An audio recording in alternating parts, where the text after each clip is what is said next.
Nachádzame sa v mestečku Gori a ideme si pozrieť rodný dom Stalina. Domáci ho tu celkom uznávajú. Tvrdia, že máme o ňom zlé informácie, ale inak Rusov nemajú radi. Tí psi sú proste všade.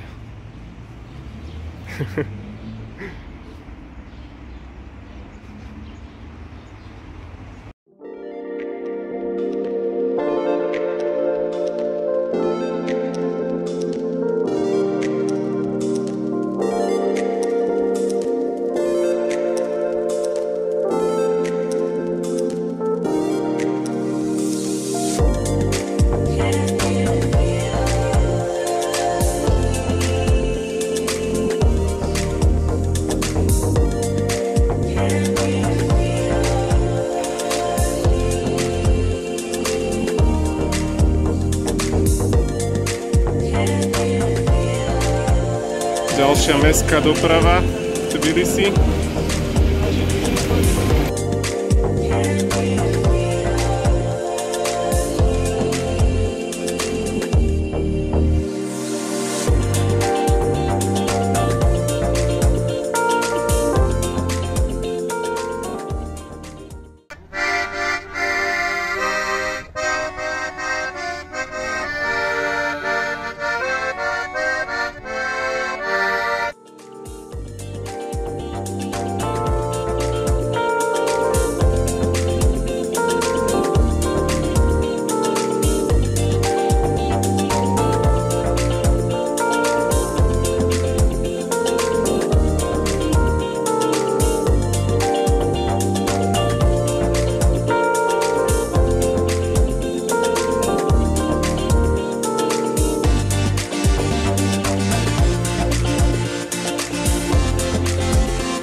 Prešli sme cez Gudauri, veľké lyžiarske stredisko s veľkým množstvom moderných hotelov a nachádzame sa pri pamätníku rusko-gruzínskeho priateľstva. Je zaujímavé, že je ešte v celkom dobrom stave, na rozdiel od vzťahov medzi Gruzínskom a Ruskom. Po mestách vidíme obrovské množstvo protiruských nápisov.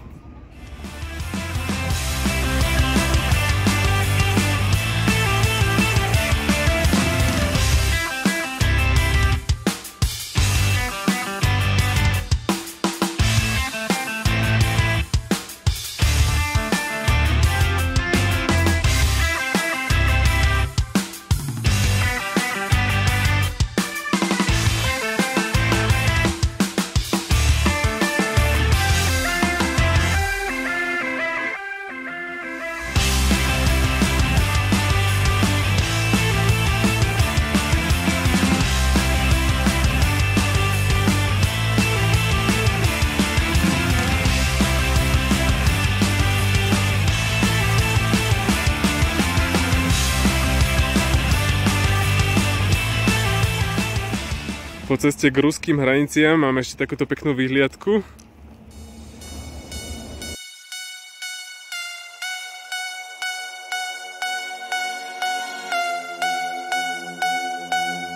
Takto vyzerá gruzínsko-ruská hranica. Pekný priesmyk medzi skalami.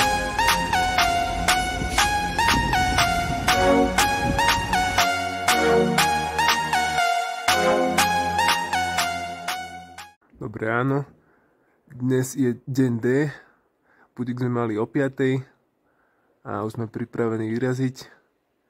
Kazbek sa nám takto krásne ukazuje, už svieti, hore je aktuálne -9, takže uvidíme, pokiaľ sa dostaneme. tak už šlapeme hore a takto sa nám ukázal krásny východ slnka na Kazbek.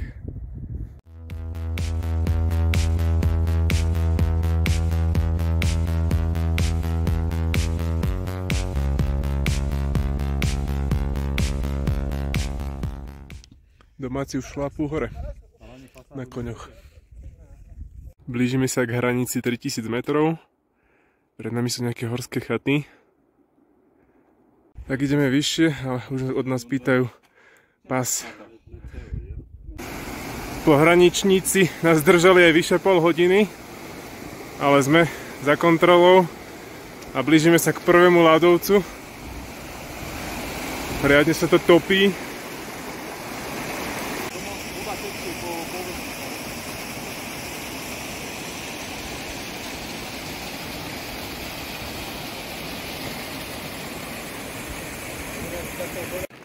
Tak toto vyzerá na ľadovci.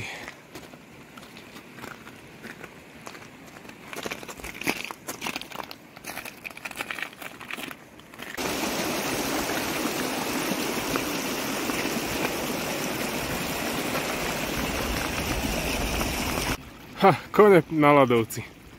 Neuveriteľné. To môže byť len v Gruzínsku. Dobrý potok ľadovcový. To musíme preskočiť, aby sme sa dostali na chatu, ktorá je tam.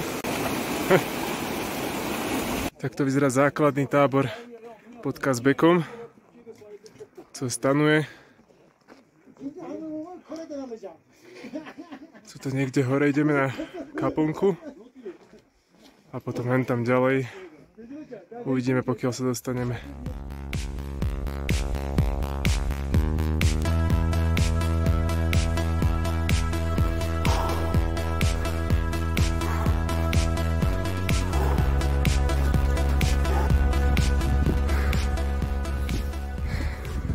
Sa dýcha dobre ťažko. Sa blížime k 3800 a už to dáme. No, máme cieľ na dosah, prvý cieľ dnešný. Dali sme to. Sme tu, 3850. Kostolík v takejto výške. Na zdravie!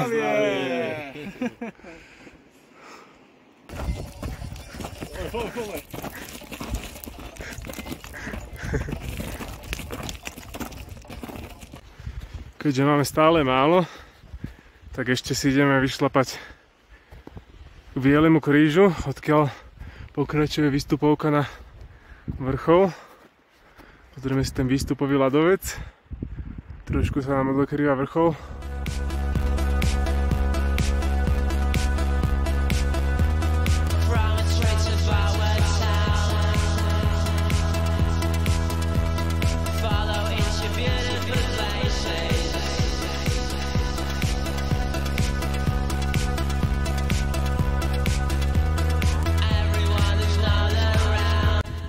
A takto vyzerá Gergety ľadovec.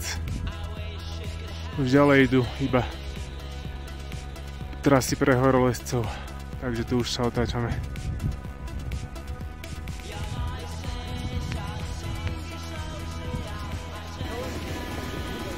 Dobrý prechod cez sneh.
Po 4 rokoch sme späť v Kutajsi.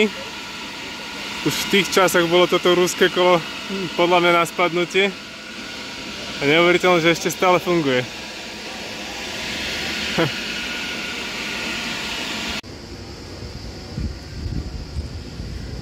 Tak, blížime sa hore. V takomto stave to je. Snad to ešte vydrží, kým dojdeme dole. Lístok stál necelé euro, takže paráda. 60 centov, no? Toto koleso si ešte pamätá Gorbačová a Jelenina.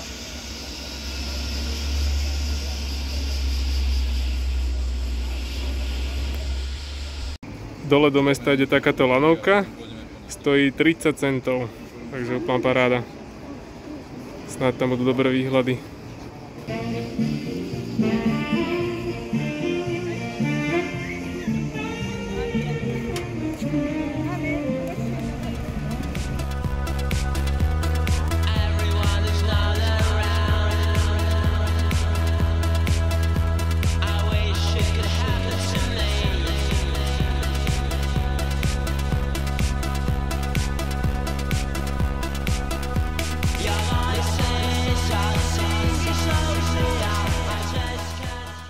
Na záver výletu si dáme takýto odpočinok v termálnom prameni. Tak voda v tom je naozaj horúca, typujem tak 50 stupňov. Ledva som do toho vliezol.